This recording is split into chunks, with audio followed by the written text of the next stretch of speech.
Islamic videos کے لیے ہند Islamic channel کو سبسکرائب کریں، بیل آئکن دبائیں۔ زندگی میں کبھی اپنے والدین کی بد دعا نہیں لینا، دعا لینا۔ انہیں کبھی نہیں رلانا، کیونکہ رلانے والا جس نے ماں باپ کو رلایا، دکھی کیا، وہ ہمیشہ کے لیے اللہ کی رحمت سے محروم کر دیا جاتا ہے، اس کے لیے محرومی لکھ دی جاتی ہے۔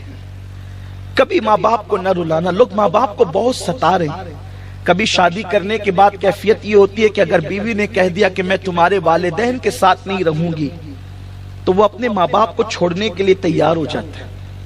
بہت سارے باپ اولاد کا حال اور بیٹوں کا حال تو یہ ہے کہ شادی کے بعد وہ ماں باپ کو چھوڑ کر سسرال میں جا کر کے قیام کرتے ہیں، اور سسرال میں رہنے کو وہ کوئی عیب نہیں سمجھتے۔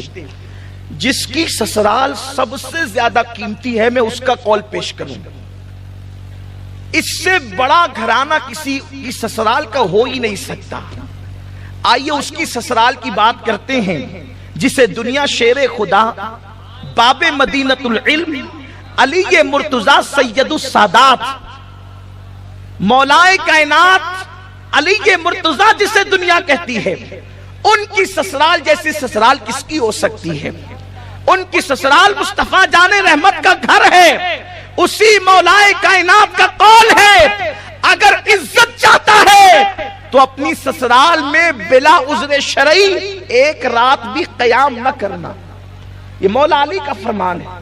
اگر عزت چاہتا ہے، آپ مجھے گالی دیں گے ہو سکتا ہے، لیکن میں جو ہے وہ حق بات کہنا چاہتا ہوں، اور طبیعت میں یہی ہے۔ ممکن ہے جو اپنے سسرال میں رہتے ہیں ان کو برا بھی لگے، عذر شرعی کی بنیاد پہ رہتے ہیں تو بات الگ ہے، لیکن مولائے کائنات نے فرمایا اگر عزت چاہتا ہے، بلا عذر شرعی، مسافر ہے رات کو قیام کر سکتا ہے، کوئی عذر ہے، کوئی بیمار ہے رات میں قیام کر سکتا ہے، بلا عذر شرعی سسرال میں ایک رات بھی قیام نہ کرنا اگر عزت سسرال میں چاہتے ہو تو۔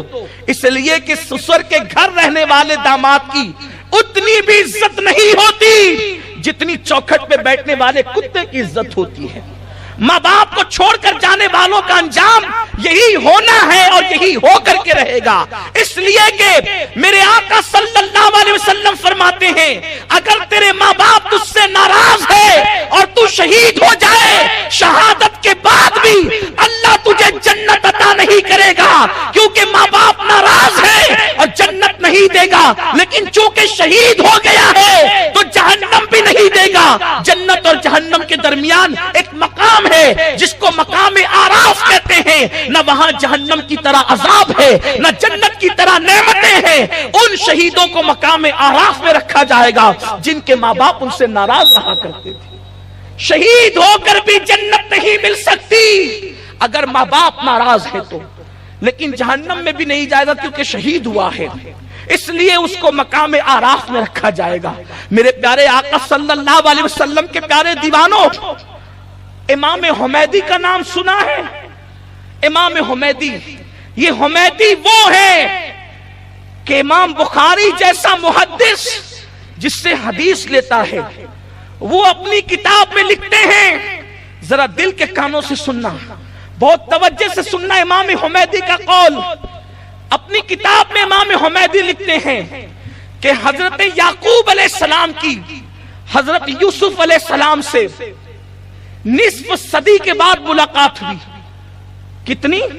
نصف صدی کے بعد۔ اور یعقوب علیہ السلام کتنا پیار کرتے تھے یوسف علیہ السلام سے، آپ نے سنا ہوگا، روتے روتے آنکھیں خشک ہو گئی، آنکھوں کی بینائی چلی گئی حضرت یعقوب علیہ السلام۔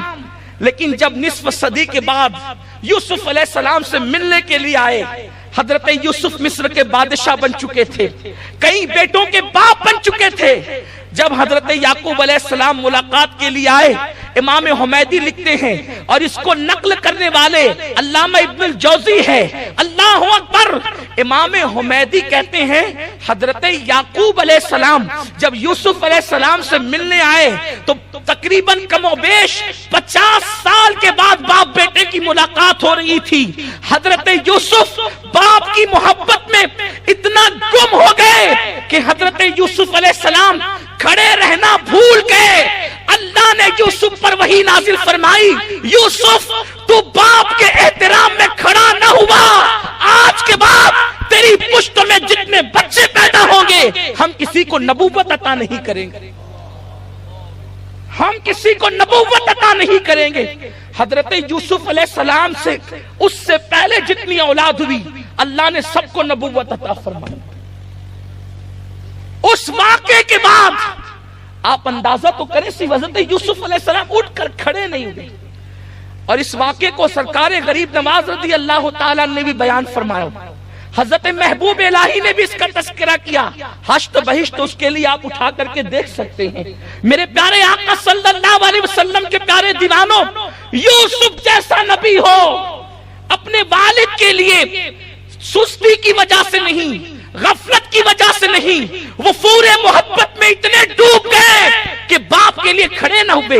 اسی لیے بزرگان دین فرماتے ہیں اگر ماں باپ موجود ہو اب وہ کھڑے ہو تو تمہارے لیے بیٹھنا بے ادبی ہے۔ یہاں تک فرمایا گیا اللہ اکبر، موت امام مالک کا درس ہو رہا تھا، ایک محدث درس دے رہے تھے، اتنے میں وہ محدث اچانک درس چھوڑ کر کے اٹھ کر کے کھڑے ہو گئے اور تھوڑی دیر کے بعد پھر بیٹھ کر درس شروع کیا۔ لوگوں نے کہا آپ جو ہے درس چھوڑ کر کے اٹھ گئے جبکہ آپ کا معمول نہیں۔ فرماتے ہیں میں نے دیکھا میری ماں کھڑی ہو گئی تو میں بھی کھڑا ہو گیا، میری ماں بیٹھ گئی تو میں بھی بیٹھ گیا، کیونکہ اللہ نے یہ جو نعمت دی ہے وہ میری ماں کے احترام کے صدقے میں عطا فرمائی۔ بزرگوں کے احترام کا حال یہ ہے، فرمایا گیا ماں باپ کھڑے ہوں اور بیٹھ جانا یہ بے ادبی ہے، ماں باپ نیچے بیٹھے اولاد اوپر بیٹھے یہ بے ادبی ہے، اور جو ایسا کرتا ہے اس کا نام بے ادبوں میں لکھا جاتا ہے، اس کا نام نافرمانوں میں لکھا جاتا ہے۔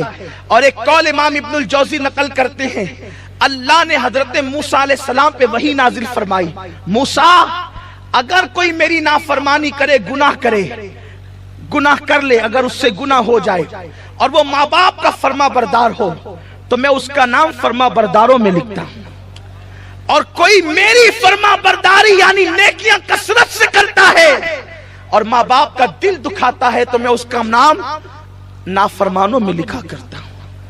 حضرت موسیٰ علیہ السلام پہ اللہ نے وحی نازل فرمائی۔ تو میرے پیارے آقا صلی اللہ علیہ وسلم کے پیارے دیوانوں، انسان کی زندگی میں ہر نعمت ہو، ماں باپ کی دعا اور خوشی نہ ہو اس کو دنیا میں کبھی خوشی نہیں مل سکتی۔ بخاری شریف کا ایک واقعہ ہے جس کو حدیث کی بہت ساری کتابوں میں لکھا گیا ہے الفاظ کی تبدیلی کے ساتھ۔ راوی حضرت سیدنا ابو ہریرہ رضی اللہ